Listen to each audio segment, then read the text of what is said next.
Chapter 3. Put in the work and prepare adequately. I'm going to be a success at whatever I choose because of my preparation. By the time the game starts, the outcome has been decided. I never think about having a bad game because I'm prepared. David Robinson, 2-time NBA champion, 10-time NBA All-Star, 1995 NBA MVP, and a 2009 Naismith Basketball Hall of Fame inductee. Proper planning and preparation prevents piss-poor performance. This military adage, known as the 7 Ps, clearly communicates that your performance is based on prior planning and preparation. If you fail to plan or prepare, then you plan or prepare to fail. The work you put in and the critical steps you take prior to completing your objective dictate whether you'll be successful or unsuccessful. The greatest basketball players in the world understand that in order to perform effectively on the court, they must put in all the unseen hours and underappreciated work before even stepping foot onto the court for a regulation NBA game. Studying film, lifting weights, running drills, putting up shots, eating right. This is the work that is necessary if they want to take their games to the next level and separate themselves from their competitors. These actions provide them with a competitive advantage because everybody is not willing to put in the time and make the necessary sacrifices in order to be the best. Others would rather be in the club, scrolling through social media timelines and hanging with friends, as opposed to working on themselves and their craft. In whatever endeavor you're pursuing, preparation is the key if you want to have long-standing success. In order to be successful at anything in life, you must prepare adequately. You must be willing to put in the work and go the extra mile even when you don't feel like it. The degree to which you prepare is always on full display in your performance and the results of your endeavors. You can always tell how a person is prepared by observing their outcomes. The grade you get on an exam, whether you passed a test to earn a certification, whether you made the team, whether you got the job offer, whether you met your fitness goals, whether you received the business grant, your results are reflections of the degree to which you prepared and the amount of work you put in prior to completing a particular task. Essentially, the end product always has a direct correlation with your degree of preparation. How you prepare is how you perform. An NBA regular season is generally stretched out across an 8-month period, leaving about 4 months for players to prepare and improve their game in the off-season.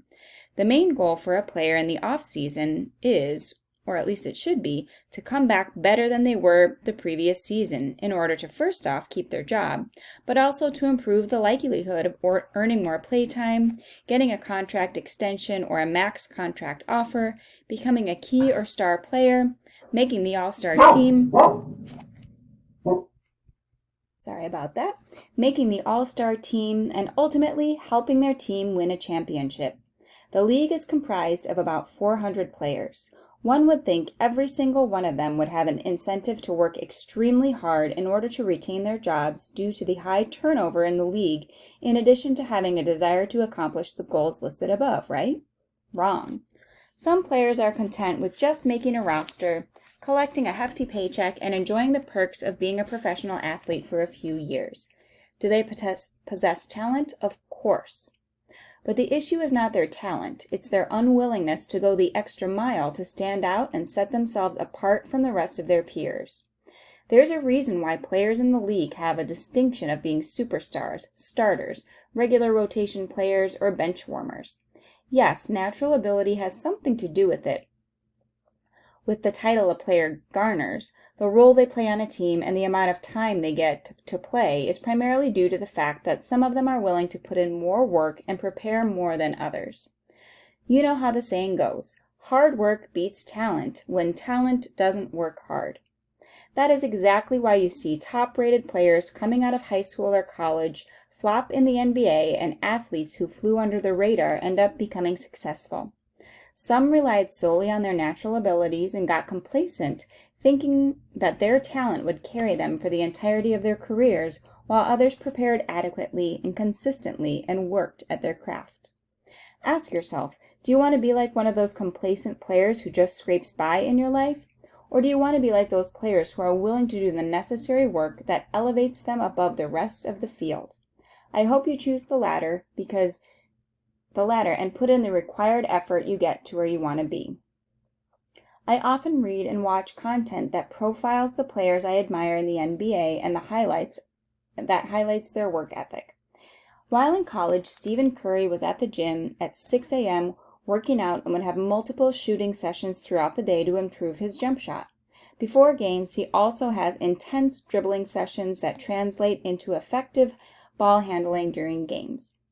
Kawhi Leonard worked on his game so much while playing for the San Antonio Spurs that he sometimes had to be escorted off the court after practice by his coaching staff as a means to prevent exhaustion and injury. LeBron James is regularly the first of his teammates to arrive at practice and the last one to leave, which has aided him in being considered one of the greatest all-around basketball players of all time. Russell Westbrook is known for watching hours and hours of film so he can identify a competitive advantage on the court and improve his play. Kirk Nowitzki worked tirelessly on his shooting mechanics and his footwork in order to master his patented step-back jump shot that has made him one of the most dominant scorers in NBA history. Each one of these examples shows a common theme of preparing adequately and maintaining a commitment to one's craft. This is the behavior that keeps them at the top of their games and sets them apart from their peers in the league. So in your own life, how can you incorporate their approach to the game in your everyday life? First, start small. Little by little, a little becomes a lot. All the seemingly diminutive and insignificant steps you carry out while pursuing your goals are actually critical to the attainment of that which you desire. How you do the small things will ultimately be how you do the big things. If you put in a halfway effort when you prepare, that halfway effort will be what you put in when it's time for you to perform. In the words of Joel Embiid and Philadelphia 76ers fans, trust the process. Every assertive action you carry out up until you accomplish your goal is significant and inches you closer and closer to your desired end result. Progress is a process. Success is only a consequence of the decisions you have made and the actions you have carried out, regardless of how you feel or what you're going through. Being lazy has never resulted in favorable outcomes.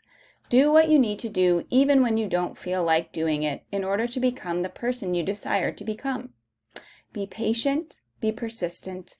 There are no quick fixes to long-standing success.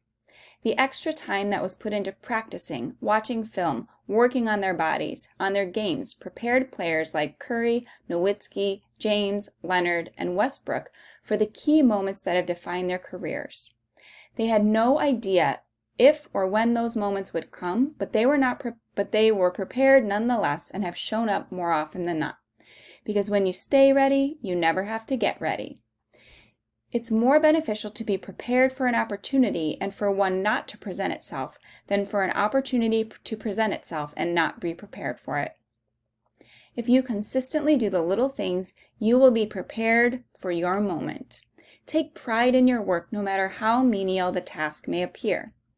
Ray Allen, also known as Jesus Shuttlesworth for his time role in He Got Game, had one of the most beautiful, accurate, and effective jump shots in the history of the NBA.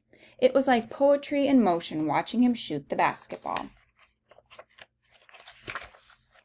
Allen once said the following, "When people say God blessed me with a beautiful jump shot, it really pisses me off. I tell those people, don't underestimate the work I've put in every day. Not some days, every day. Ask anyone who has been on a team with me who shoots the most, the answer is me. Not because it's a competition, but because it's how I prepare." Ray Allen just so happens to be the all-time leader in three-point shots made and a 2018 Naismith Basketball Hall of Fame inductee. Now, I would hope that Ray, recognizes he's been blessed with athletic abilities far greater than the common person. At the same time, I understand where he's coming from. He was emphasizing the point that he worked tirelessly at his craft and got to where he was because of the degree to which he practiced and prepared. Ray Allen is a living embodiment of the old adage, practice makes perfect. Practice? We're talking about practice? In my best Allen Iverson voice. Sorry, it was too tempting not to write that, but yes, we are talking about practice. Whatever it is that you desire to accomplish in life requires a certain monotonous process that must be carried out on a regular basis. Ball players practice the same shots over and over again at game speed, whether it's a bank shot, fadeaway, a step-back jumper, or a reverse layup, and at certain spots in the court in order to increase the probability of making those shots during the games. The only way for you to improve in a certain area and increase your own likelihood of success is to continue to do the same thing repetitively until you reach the level that you desire to be at. Whatever you want to be, whatever you want to do, whatever you want to accomplish, there are going to be certain actions that you must carry out in a repetitive and consistent manner. Do not just go through the motions. Put forth your best effort every time you perform at a task that corresponds to your objective.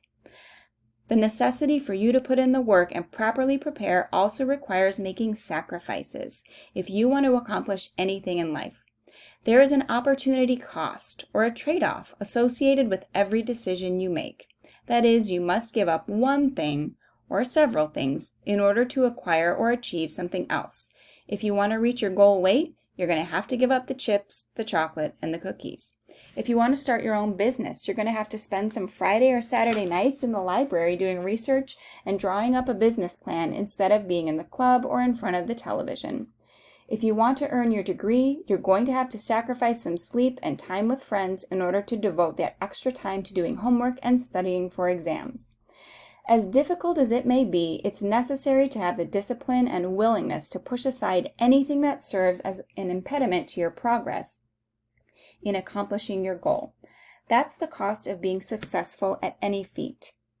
In order to establish themselves as elite athletes that they are, NBA players have had to sacrifice time with family and friends and have gone without participating in extracurricular activities to instead spend time in the weight room, on the court, and in the film room in order to perfect their craft. When they're on the court, they make the game look easy. This is because they've spent hours upon hours mastering their craft while foregoing other activities they probably wanted to participate in. Make the necessary sacrifices in your own life. Work tirelessly at your own craft or toward your own goal so that when your work is presented to the world, it looks easy. Make your efforts look effortless. Only when others try to replicate your results will they truly understand how much work you put in and what it took for you to get where you are. I know how hard it is to give up the things that you enjoy. It's a constant struggle. I've personally lost too many hours of my own time watching YouTube videos, binging TV shows, chillin', scrolling down timelines, or partying with friends. In retrospect, the time I wasted could have been devoted toward doing something productive and beneficial to my future. Imagine just how much more productive we could be if we made the conscious decision to sacrifice a fraction of the time that we devote to leisure or valueless activities, instead chose to do something else that will move us closer to our goals. Leisure activities are necessary from time to time. However, too much of anything is not good. Don't waste too much time on unproductive distractions that could be otherwise devoted to securing your future. The temporary sacrifices you make now will be well worth it when you've arrived in a much better state of being that you've envisioned for yourself. You will never accomplish anything great by only doing things when it's convenient. Convenience kills dreams. Persistence fuels them. Making sacrifices is difficult. It requires a lot of discipline and prioritization, but you are more than capable of doing so, and it will all be worth it in the long run.